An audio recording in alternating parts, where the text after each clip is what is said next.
Hello viewers, আসসালামু আলাইকুম। Welcome to my video, welcome to my channel. আশা করি সকলেই ভালো আছেন। আমি ইনশাল্লাহ আপনাদের দয় ভালো আছি। তো ভিউয়ার্স, আজকে আমরা ভিজিট ভিসা সম্পর্কে কিছু আপনাদেরকে জানাবো। যারা বর্তমানে ভিজিট ভিসায় আসতেছেন দুবাইতে বা ভিজিট ভিসায় অবস্থান করেছেন দুবাইতে, বর্তমানে আছেন ভিজিট ভিসায়, তো তাদের উদ্দেশ্যে আজকে কিছু জানানোর চেষ্টা করব।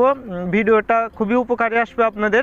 অবশ্যই শুরু থেকে শেষ পর্যন্ত দেখার চেষ্টা করবেন। তো ভিউয়ার্স, বর্তমানে কিন্তু প্রচুর পরিমাণে বাঙালি আসছে দুবাইতে। অনেকজন রাস্তায় রাস্তায় ঘুরতেছে, কেউ কাজ পাচ্ছে না। তো আমাদের দুবাই সিটির ভিতরে কিন্তু এমন কোনো লোক নাই যে কাজ বেঘরে বসে আছে। আমাদের এখানে কিছু লোক আসছে কিছুদিন আগে, বাঙালি, কেউ একজন চট্টগ্রাম থেকে, দুজন কুড়িগ্রাম থেকে আসছে।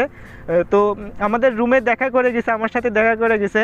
তারা কাজ পেয়ে গেছে। অ্যামাজন যে সেল সার্ভিসটা আছে, ওই কোম্পানিতে তারা জব পাইছে। তো তাদের সাথে আমি আপনাদেরকে পরিচয় করে দিব, হয়তো 2-1 দিনের মধ্যেই পরিচয় করে দিব তাদের সাথে। তো ভিউয়ার্স, অনেকেই কিন্তু রাস্তায় রাস্তায় ঘুরতেছে দুবাইতে, দেরা, দুবাই, আজমান, সোনাপুর, এইসব সাইডে। তো আমি আছি জাবেল আলী এরিয়াতে। আর এই যে ফার্নেক কোম্পানি দেখতে পাচ্ছেন, ফার্নেক কোম্পানিতেও কিন্তু বাংলাদেশ থেকে প্রচুর পরিমাণে লোক আসছে ফার্নেক কোম্পানিতে। আর এই কোম্পানিতে আপনার স্যালারিটা মূলত 1000 দিরহাম থেকে 1100 দিরহাম পর্যন্ত স্যালারি হয়। এটা আপনার ক্লিনিয়ারের কাজে। আর ভিউয়ার্স, যারা বলতেছেন যে আপনার 3 মাস পরে কিন্তু আপনার ফাইন দিতে হবে, জরিমানা দিতে হবে। 3 মাস যখন ভিজিট ভিসার মেয়াদটা পার হয়ে যাবে তখন আপনার জরিমানা দিতে হবে। এটা আপনি যখন কোম্পানিকে পাসপোর্ট ভিসার কপিটা দিয়ে দেবেন, তখন কিন্তু আপনার কোনো জরিমানার কোনো টেনশন নাই। আপনার কোনো আর টেনশন থাকবে না। কোম্পানি থেকে যখন পাসপোর্ট ভিসার কপি এটা দিয়ে দেবেন, তারপরে থেকে কিন্তু সব দায়িত্ব কোম্পানির। কোম্পানি নেবে সব দায়িত্ব। যা কিছু জরিমানা আসবে 3 মাস পর যদি কোম্পানি ভিসা না লাগায়, এটা কিন্তু কোম্পানি বুঝবে। বা 1 বছর পরেও যদি ভিসা না লাগে আপনার, এটা কিন্তু কোম্পানি বুঝবে, কোম্পানির এটা দায়িত্ব।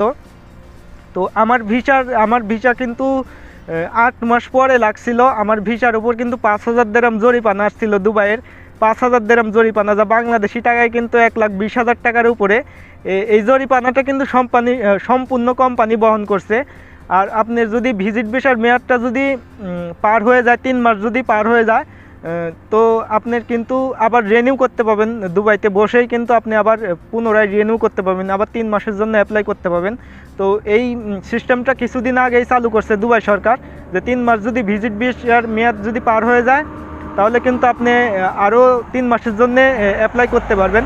তো টোটাল কিন্তু আপনি 6 মাস পর্যন্ত থাকতে পারবেন দুবাইতে, 6 মাস। আর কোম্পানিতে জব করাকালীন কিন্তু আপনার কোনো টেনশন নাই যে আপনার জরিমানা আসবে, আপনার ভিসার যে লাগে নাই এখনও 2-3 মাস পার হয়ে যাচ্ছে, এইটা কিন্তু টেনশন করার দরকার নেই। আর আপনি যদি মনে করেন যে কোম্পানি ভালো লাগতেছে না, সেক্ষেত্রে আপনার ভিসার মেয়াদ 3 মাস যদি থাকে, 3 মাসের আগেই কিন্তু আপনি কোম্পানি থেকে পাসপোর্ট কপি, ভিসার কপি নিয়ে কিন্তু বের হয়ে যেতে পারবেন কোম্পানি থেকে।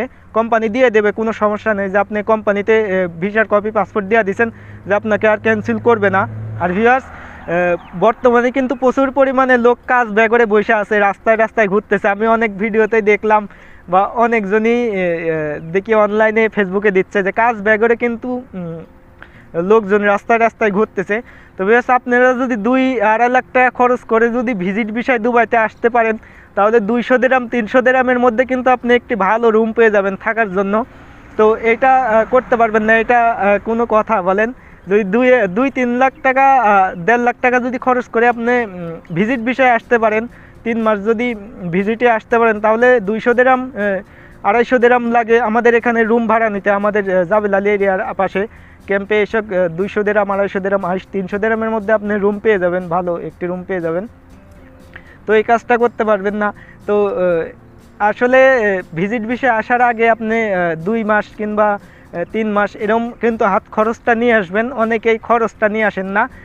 আমার সাথে অনেক যোগাযোগ করছেন যে রাস্তায় বসে আছেন, পার্কে বসে আছেন, কোনো কাজকাম করতে পারছেন না। তো ভিসা আপনি কাজটা খুঁজতে একটু সময় লাগবে। আপনি যদি বাংলাদেশ থেকে আসেন, বাংলাদেশ থেকে আসলে আপনি 4 লাখ 5 লাখ টাকা যদি খরচ করতে পারেন ভালো কোম্পানিতে, আপনাকে ওখান থেকেই, বাংলাদেশ থেকেই ওয়ার্ক পারমিট দিয়ে দেবে। আর আপনি যদি ভিজিট ভিসা আসেন, তাহলে কিন্তু আপনার কাজটা নিজে খুঁজে নিয়ে বা কারো মাধ্যম দিয়ে যদি নিতে চান দুবাইতে, তাহলে কিন্তু একটু খরচ আপনাকে দিতে হবে এটা। আর আপনি যদি ভিজিট ভিসায় এসে যদি আপনি ওয়ার্ক পারমিটগুলো নিতে চান, বিভিন্ন কোম্পানি থেকে যদি ওয়ার্ক পারমিট নিতে চান, তাহলে আপনার এদিকে আমাদের এখানে যেমন জাবেল আলী এরিয়াতে বিভিন্ন অনেক ধরনের ক্যাম্প আছে। তো এইসব ক্যাম্পে যদি আপনি ফোরম্যান ইঞ্জিনিয়ারের সাথে যোগাযোগ করেন তাহলে কিন্তু আপনি কাজ পেয়ে যাবেন, সমস্যা নেই। আর অন্য সাইডে যারা আছেন তারাও চেষ্টা করবেন, দেখবেন আশেপাশে আপনার যদি পরিচিত কেউ থাকে তাদের মাধ্যমে খোঁজ নেবেন আর চেষ্টা করবেন কাজটা পাওয়ার জন্য। বর্তমানে কিন্তু প্রচুর পরিমাণে লোক আসছে, আমি অনেকের মাধ্যমে শুনছি বা দেখতেছি বর্তমানে। তবে আমাদের এখানে কিন্তু কাজ বিয়ে করে কেউ ঘুরে নাই কেউ বা রাস্তায় রাস্তায় ঘুরতেছে, এরকম রেকর্ড কিন্তু আমাদের এখানে নাই কো। জাবেল আলী এরিয়াতে আমি জাবেল আলী এরিয়া 1-এ আছি, জাবেল আলী এরিয়া 1-এ। তো ভিউয়ার্স সবাই ভালো থাকবেন, সুস্থ থাকবেন, আর চ্যানেলটা অবশ্যই সাবস্ক্রাইব করে রাখবেন। ভিডিওটা ভালো লাগলে অবশ্যই লাইক দিতে কিন্তু ভুলবেন না। আর আমি যদি কোনো কাজের সন্ধান পাই, এর আগে আমি অনেক কাজের সন্ধানই আপনাদেরকে দিয়েছিলাম, ওখান থেকে অনেক মানুষই অ্যাপ্লাই করছিল এবং কাজগুলো পাইছে। তো তাদের সাথে আমি কথা বলতে পারিনি, যারা কাজ পাইছে তারা কিন্তু অনেক দূরে আছিল আমার কাছ থেকে, বা আমি চ্যানেলেও ভিডিও দিতে পারিনি। আপনারা হয়তো দেখতে পাচ্ছেন আমার চ্যানেলে কিন্তু আর কোনো ভিডিও নাই কো। তো নেক্সট টাইমে যদি আমি কোনো কোম্পানির খোঁজ পাই, কাজের কোনো খোঁজ পাই, অবশ্যই আপনাকে ভিডিওর মাধ্যমে আমি জানিয়ে দেব। তো চ্যানেলের সাথে থাকবেন, চ্যানেলটা অবশ্যই সাবস্ক্রাইব করে রাখবেন, যাতে করে আমি পরবর্তীতে কোনো ভিডিও যদি আপলোড করি চ্যানেলে তাহলে সবার আগে আপনার কাছে পৌঁছে যাবে। তো ভিউয়ার্স সবাই ভালো থাকবেন, সুস্থ থাকবেন, আল্লাহ হাফেজ।